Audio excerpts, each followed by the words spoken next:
I've been a potter for about just over 30 years now. The pots I make are quite precise. I love throwing on the wheel, so all my work tends to be vessel-shaped pieces on the wheel. They're quite tactile pieces. I decorate using paper resist. The designs have become more and more complex as I've gone on, and it just steadily evolves. Although I glaze the inside so they are functional, they could hold water, I don't see them as a vessel for a function. They're a piece in their own right. And almost the decoration on the outside is the flowers in the vase. I use 3 different types of clay, a different one for the bowls, the vessels and the small midi pots. But the one I was demonstrating today, that's Studio White. It's a pot clays earthenware, although I fire to 1200, so very high earthenware or low stoneware. I centre by putting the clay on the wheel and patting it round first off, so it's more or less centred before you've even put any water on. Then I'll apply some water and I will compress it down, and then I will collar up, press down, collar up probably a couple of times just to make even consistency. Then I will flatten the top out, and I will use my left thumb to make an indent in the centre with my right kind of palm bit pressing down on that. So once I've made the initial circle, I'll then use my middle fingers, so my right on top of my left, and I will go all the way down. My bases are fairly small, so I'll make a fairly small opening in the bottom, and I will go backwards and forwards a few times just to compress the base. Then I will collar in slightly so it's going in the right direction. I tend to use my fingertips to pull up. Then I will continue to collar in and lift up. So you need to keep the clay going inwards, because if you opened it too wide, it would be almost impossible to then bring in the neck.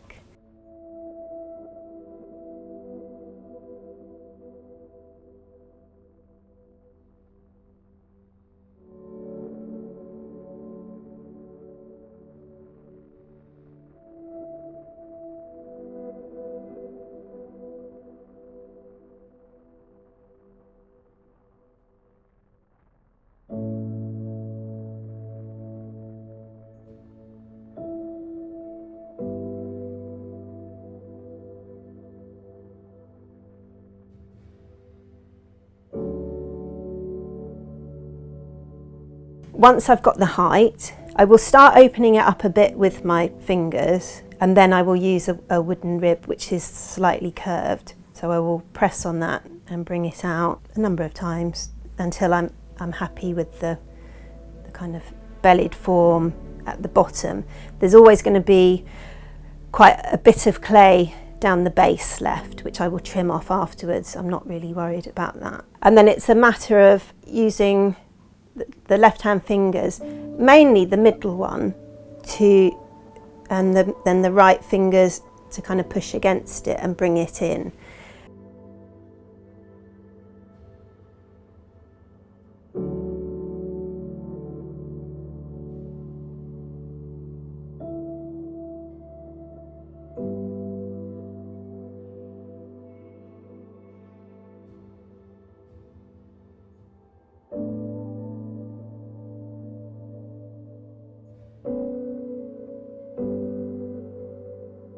So I will just finish it off with kidneys, and I've got a little stick tool that's quite rounded that I will finish the top bit with. Always use a chamois to smooth off the top bit, make it nice and round. But after doing that, I will probably go in with the wooden rounded stick tool just to get that nice curve. I don't wire it through, I keep it attached to the bat. Once it's ready to turn, I will use surf form blades. I tend to turn when it's quite dry. Sometimes, I'll polish it till it squeaks. So once I've turned the top and I'm happy with that kind of rounded form, I'll then wire it through, and then I'll turn it over and turn the base in a chuck. And again, I'll use a mixture of surf form blade and lots of different kidneys.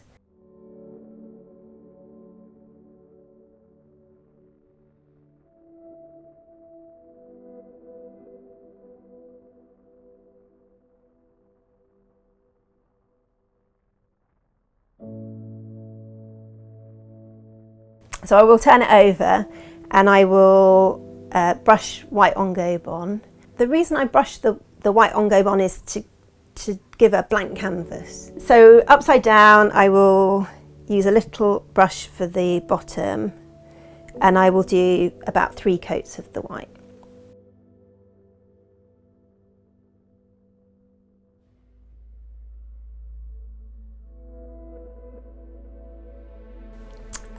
And then once it's dry enough, I will then stamp the G into the base. Then I will turn it over onto the banding wheel and I do the top part of the white.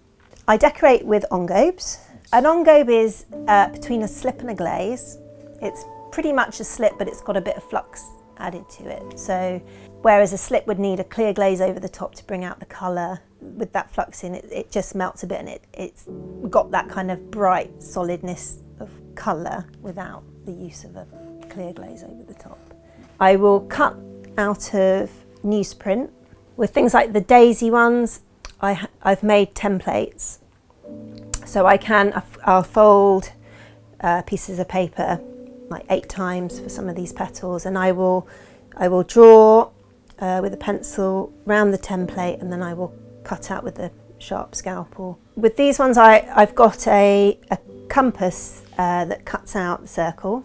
So I will cut that out. For the daisy ones, I will mark out where to put the petals.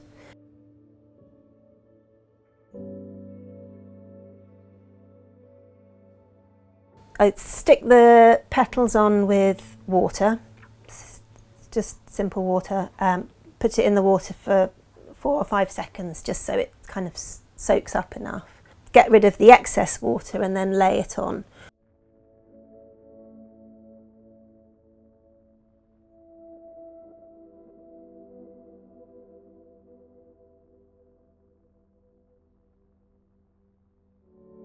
So once I've got the white petals on, I will mask out the top and the bottom with some more paper, and then I will paint the whole thing grey. So on the daisy ones, I tend to do the brush strokes downwards, especially with the grey. It's light, so you do see that brush stroke, so it gives a bit more of a texture to it going down, which I like.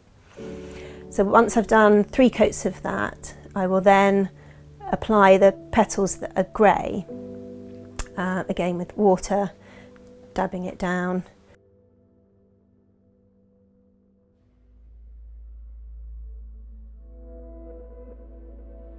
And then I will put about 5 or 6 coats of the dark engobe over the top.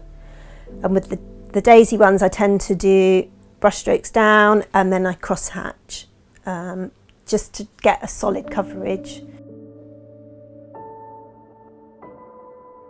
So once I'm happy that I've put enough coats of the dark colour on, I'll then peel off the paper. So I'll take the little circle bit off, and that exposes all the little pieces that I can then use a very pointed tweezer to kind of pull it back.